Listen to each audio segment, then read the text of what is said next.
Muvandimwe, ibintu byakaze hano muri Nyiragongo ahacuramira umujyi wa Goma.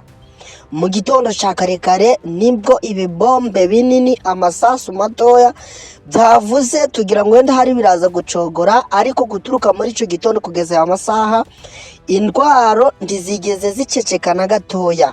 Ibintu twakomeje kwibaza tese ni ibiki byabaye, kuko twari tumaze kwizera umutekano yuko M23 yahafashe, kandi ko buriya nta mwanzi ushobora guturuka inyuma, kuko guturuka hano ahangaha ikibumba ni M23 yafite, wakubita za Sake ni M23 yafite, umujyi wa Goma ni M23 yafite.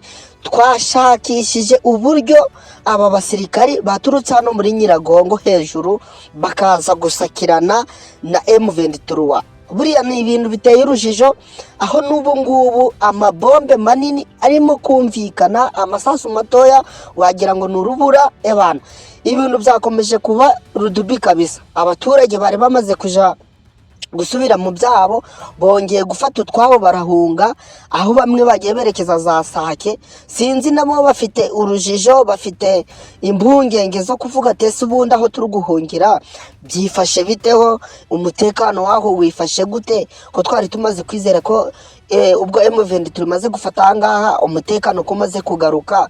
None abantu bari kwibaza, aba basirikari batangiye kurasa ahantu bari bacumbitse, ahantu bari baherereye. Urabona ko M23 ikimara gufata umujyi wa Goma, ibintu byasanye ngaho bitunganye, abantu batangira gusubira mu byabo, bafata abakora imirimo barongera barakora, abucuruzi baracuruza. Ariko ubu ngubu rwose abaturage byabashobeye, byabayobeye. Ni ikintu cy'umuntu yakwibaza, akibaza ngo mbese aba basirikari bari kurwana sahizi ni indege yabamenye, byagenze bite?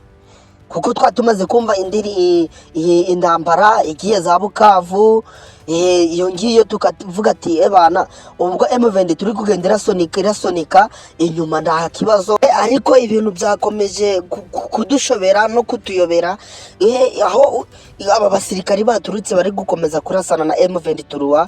Burane ngaho umuntu yavuga ati umutekano ndawo kabisa, ndakwiringira ngo umutekano gurahari, kuko Kongo yanze kuva kwizima, yemeje ko igomba kugwana mpaka igaruje ibice M23 yegaruriye. M23 nayo ikavuga ati tugomba kugwana mpaka tugeze Kinshasa.